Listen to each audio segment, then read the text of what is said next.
Pension പ്രായം സംബന്ധിച്ച് ജനങ്ങൾക്കിടയിൽ അഭിപ്രായ സമന്വയം നടത്തണമെന്ന് MA ബേബി പറഞ്ഞു. PSC എംപ്ലോയീസ് യൂണിയന്റെ 39ാം സംസ്ഥാന സമ്മേളനം കൊല്ലത്ത് ഉദ്ഘാടനം ചെയ്ത് സംസാരിക്കുകയായിരുന്നു അദ്ദേഹം. പങ്കാളിത്ത പെൻഷൻ എന്ന് പറഞ്ഞാൽ ജീവനക്കാർക്കും തൊഴിലാളികൾക്കുമുള്ള പെൻഷൻ മാറ്റിവെക്കപ്പെട്ട ശമ്പളമാണ്, അവരുടെ വേതനമാണ്.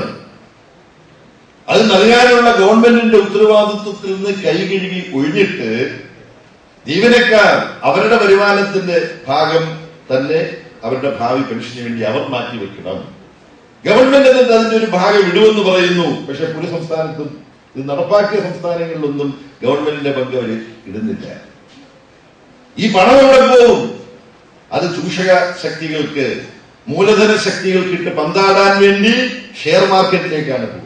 തസ്തികകൾ വെട്ടിക്കുറിച്ച് നിയമനങ്ങൾ നടത്തില്ല എന്ന് പറഞ്ഞ ഗവൺമെന്റ് പെൻഷൻ പ്രായം വർദ്ധിപ്പിക്കാനാണ് ഇപ്പോൾ തീരുമാനിച്ചിരിക്കുന്നത്. നെല്ലിയാമ്പതി കേസിൽ നീതിന്യായ വ്യവസ്ഥയെ വെല്ലുവിളിക്കുന്ന രീതിയിൽ പ്രഖ്യാപനങ്ങൾ നടത്തുന്ന ചീഫ് വിപ്പിന് ഗവൺമെന്റ് ഒത്താശ ചെയ്തു കൊടുക്കുകയാണെന്നും ബേബി പറഞ്ഞു. Mayor Prasanna Ernest, JS Rajesh, K Rajagopal, A Sreekumar, K Sivakumar, M Krishnan, K Ummer, PS Madhusoodanan, VB Manukumar എന്നിവർ സംസാരിച്ചു. വൈകിട്ട് നടന്ന ട്രേഡ് യൂണിയൻ സമ്മേളനം PK ഗുരുദാസൻ MLA ഉദ്ഘാടനം ചെയ്തു.